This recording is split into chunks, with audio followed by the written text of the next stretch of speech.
Okay, we have Des Mitchell on the line. How are you, Des? Yeah, very well indeed. Thanks for the opportunity to share today. And how are things in Coolgardie on this fine day?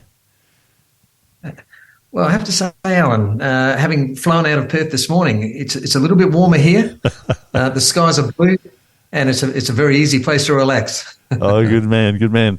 Now, you are the principal now of the Christian Aboriginal Parent-Directed Schools, or school in Coolgardie. Coolgardie, yeah, I am, and it's an absolute privilege to be in the role that I'm in and in this season of time. I would dare say that not too many people are aware of the school and what you do there, Des. Could you? How long has it been going? Well, for over 40 years. Over 40 years. Yeah, it's a remarkable story of some early Aboriginal pioneers, and prior to that, some early missionaries who really just tapped into some cleverness of the local Wangai people, and just had a sense, if you like, a calling. I think Blues Brothers, a calling from God, yep. and a desire to provide an education for Aboriginal young people that could, help them become the leaders of tomorrow. And it was established because there wasn't sufficient education available for Aboriginal children, or was not catering to their needs, or what was the purpose of that? Yeah, look, it's hard to know, having not been at that point in time. But I think there were, and my today's experience, and I think it's a reflection of yesteryear, is that there are discerning Aboriginal families who want their kids to have a great education, and at the time, there just wasn't a provision that ideally suited their needs. And for the Aboriginal community, they're very connected to land, and so to have a school experience in a land that's familiar with community members who share an equal conviction created a very unique environment, allowing young people and families to thrive. Right. Is it a K to 12 campus, or what do you cover? It is. It's very unique. It's K to 12 with a hostel, and our students join us from Western Australia, Northern Territory, and out as far as the Queensland border. Is that a fact? That is huge, catchment area. And It is. and is this because there are not other Aboriginal Christian schools available? I think there's not many, and what I've learnt is, particularly the community I serve, very humble people, but the experiences that others have had speak for themselves, and so word of mouth travels far and wide, and so it's attracted families literally far and wide, from places like Beagle Bay way up north, Fitzroy, Halls Creek, Broome, Warburton, outback areas of Northern Territory, and Mount Isa, Queensland border. There's something about what's offered here which is very affirming, develops character amongst the young people, and gives them both a hope and a sense of future and a strong sense of purpose that they can and will make a difference to the communities they serve. So how many students would you have there from that huge catchment? Sounds like you've got a huge school. It does, doesn't it? Well, there's about 95 at the moment in our campus, right. Which is contrast. Having served in previous schools upwards of 2,500, it's a very different context here. But of those 95 students, most of them are within our hostel, and there are staff teams who help look after them, if you like, in those kind of after-school hours. Right. And then they have their daytime experience as on the day campus. So it in one sense it doesn't sound like a big number, but let me tell you, having got to know many individual students, it provides space for their personality and a wider, more importantly, understanding of their life experience and the unique context in which they join us. Right, and do you have non-Aboriginal students, or is it purely Aboriginal? There are some non-Aboriginal students. Yeah, there are some non-Aboriginal students, but at least 80% of our students are from Aboriginal families. Excellent. And do they incorporate any Aboriginal culture in their education? They do, both in a curricular sense and in a, if you like, a co-curricular sense. In a curriculum sense, there's a program. There's a very successful program that runs Australia-wide. In fact, one of the board members of the CAPS group, whose first name is Harry, was one of the early originators of a bush rangers program dedicated, like an outdoor education experience. And just a personal note on that, 2 weeks ago, I was out bush with students, listening to them identify where you can find wood, trees that are most ideal for the creation of spears. And just to be clear, duty of care, we weren't actually practicing spear throwing, but we're actually looking for the right wood. But they knew where to find it. They knew how to treat it, and there was a shared insight on how to procure wood in a way that takes out the knots and is most useful from a hunting perspective. So that's an in-curriculum program where we both provide some knowledge, but they also share knowledge amongst their peers. That's if you like curriculum. That's planned, and there are many other elements within the ordinary school program, whether it be math lessons, English, studies of society, environment, or other. And one good example, even if I'm speaking to them in an assembly, I remind them about Eddie Marbo and his storytelling ability, so impressive that he attracted the Silks from Canberra, who consequently got on board, and that was the origins of Marbo. So the power of storytelling. He was he was very persuasive, and so that's another example of how Aboriginal culture and its importance is integrated into the ordinary life of the school. I might add, I am a learner amongst learners.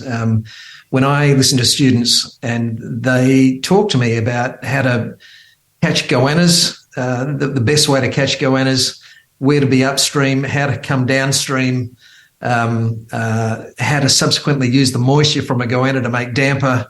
Honestly, the insight and knowledge they have is quite breathtaking and so impressive in their context. So information is shared in the curriculum, but it's also shared as part of yarning and actually sharing the skills and expertise they have.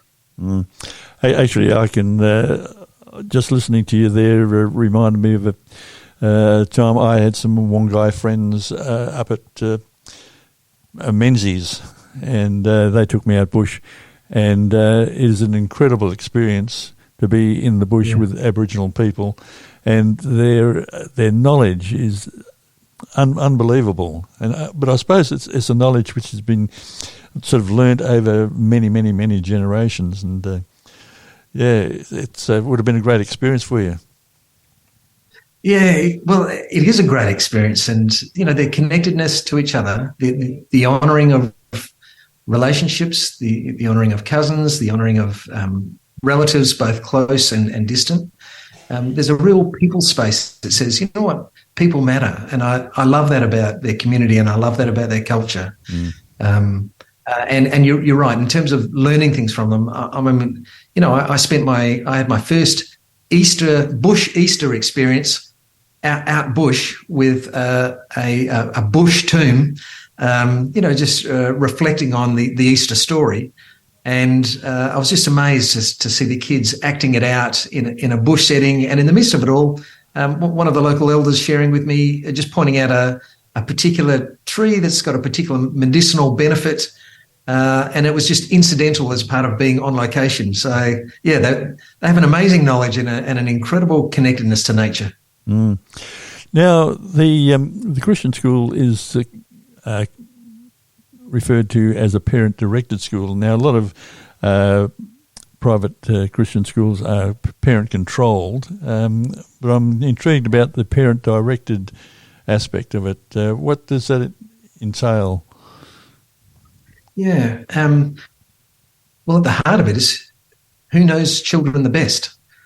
The parents do. Yes. And the smartest thing, an enthusiastic and qualified educator can do is to form a close relationship with parents, in the knowledge that we've got this incredible honour to help educate their child. And so the more we understand the child, the more the parents can share with us, the more we can draw upon the child's strength and help them develop in a way that really does reflect their ability and their capacity.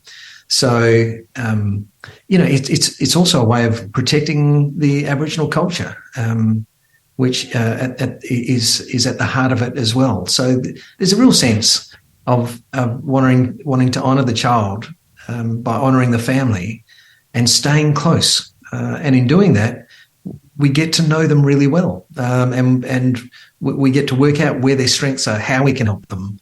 And there's a healthy accountability that comes with that too. Mm.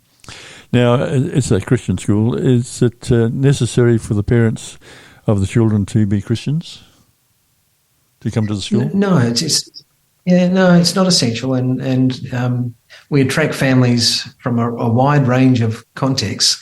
Probably what's common in all of them is just a discerning sense of, we want our kids to have a really good education. And for CAPS, that's part of their vision.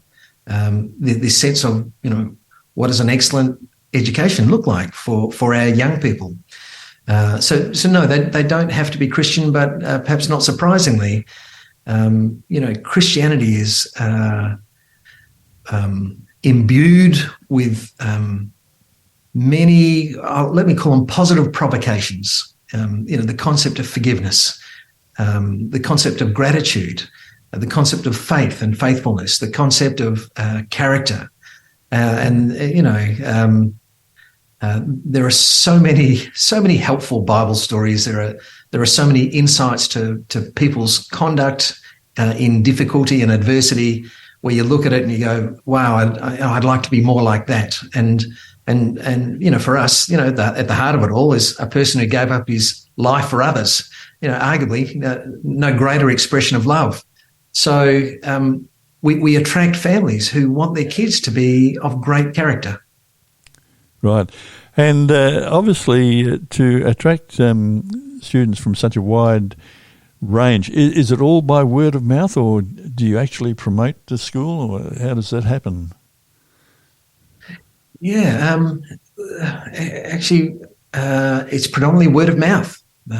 We go out and in a context of being connected to community, we'll go out and we'll visit some community centres, but it's predominantly word of mouth. Last week, I received a call from a past colleague who's 2.5 hours northeast of Alice Springs, and he had family members come and speak to him, remote community family members, saying, we want to connect with CAPS Coolgardie.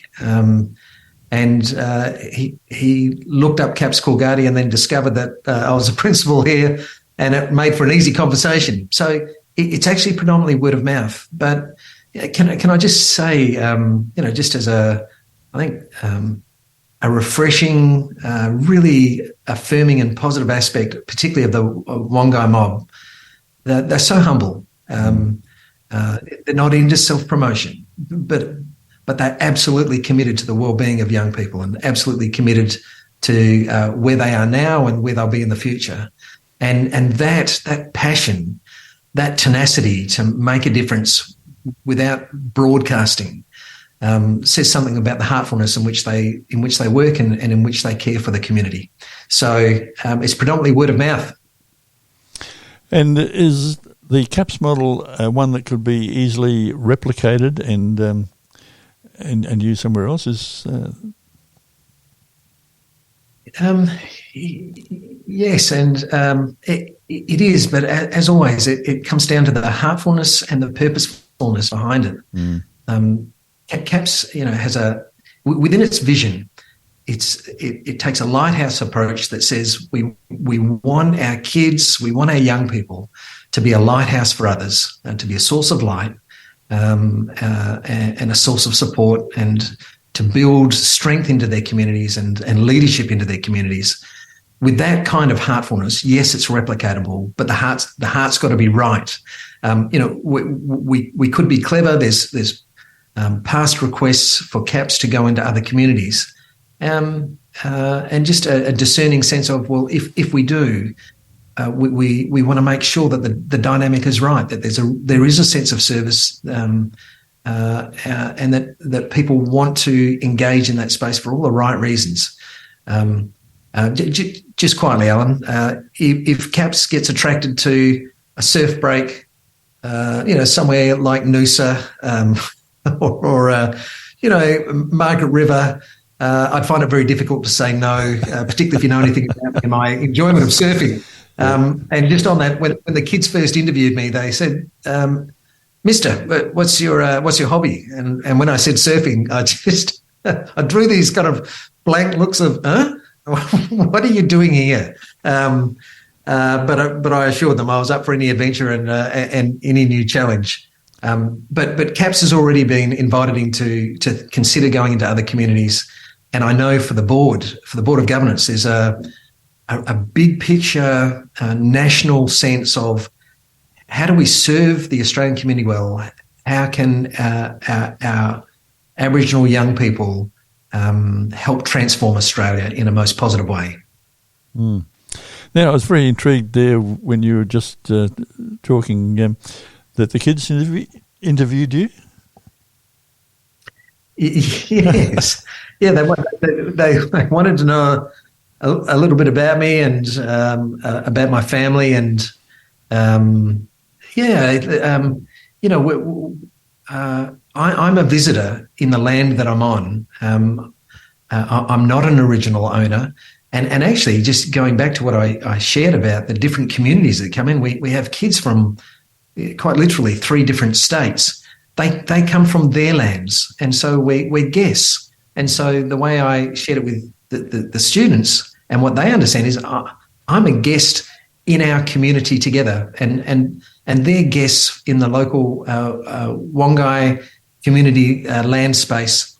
And so there's a kind of shared sense of, oh yeah, well, you know what, we're in this together. And so people matter, and that's another aspect that I love about their community. They want to know people, and that if you're in community, it matters to them, and there's opportunities for drawing upon each other's strengths to do something great. Now, I assume you teach Aboriginal language at the school, do you? We don't at present. We have done in the past, not negating in our community, for many of our students, English is a second or third or fourth language. Yes. So there are multiple dialects that could be taught in our community. And every now and then I draw unintended laughter when I try and describe something in the local Wongai language, which inevitably I pronounce incorrectly. So English is a share point of sorts where we've got some common reference, but actually each of us try and find a way of just connecting in with each other's community. Most recently, for example, one of our broom staff, Aboriginal broom staff, helped me say hello or a welcome in her local dialect, which is what now. I practiced that for a while, and when I'm home with family, they look at me rather confused, wanting to answer me, but I'm saying, no, I'm just giving you a welcome in a local broom dialect. but so within the school, there's a shared sense of, how do we respect each other? How do we enjoy what's in common, but also respect each other's differences and the nuances between mobs? Mm. Yes, the different mobs are very strong in themselves, but they integrate quite well. Yeah, especially out on a grass patch. Yeah. So, look, just a brag point for the young women in our school. As an ex-phys editor, I encourage them, don't be shy of the football if you see it come out. Well, I didn't need to say that. In most cases, they can kick further than I can. Yes. So, sort of shared language. If sport is a language of sorts, yes, that's common amongst us. If a sense of humour, what do they say about having a sense of humour? It's a smile is the shortest distance between two people. They're not shy of smiling. No. They have a great sense of mischief, which on some days, can test the limits sometimes. But there's a shared sense of, yeah, that's right, we're in community together and we can enjoy this space together and make accommodations for each other as we all seek to grow and become stronger. So there are many common languages in that sense, and I don't just mean it in terms of an oratory language. Yep. And what are the prospects if they want to go into further education? Yeah, at the moment we have 3 campuses. 2 of them, one of them at Wongatha and Esperance, dedicated to vocational education. So that is their further education. And for year 10, 11s and 12s, they're engaged in certified, nationally recognised courses that take them straight into employment if that's the direction in which they want to go. At CAPS Coolgardie, we've built pathways that can give them access to a tertiary education if they choose to go on into tertiary education. And that includes local engagement with the local TAFE in Kalgoorlie. So, there are pathways here. If I can, Al, just to share a narrative, they talk about Coolgardie as being a place historically where gold was. Mm. Well, my experience is the gold's still here. It's in the kids and it's in their culture. And it's about discovering the cleverness that they have. And for us, what should always be a model in education, that is wrap around the education to help the individual excel and show the true capacity they have. Yep. Yes, as I was saying, I had some friends, Wongai friends in Menzies, and he was one of the smartest men I've ever come across. He could put his hand to just about anything. And he took us through the bush one day in a vehicle, and there was no track, there was no road, and I'm thinking, how are we ever going to get back?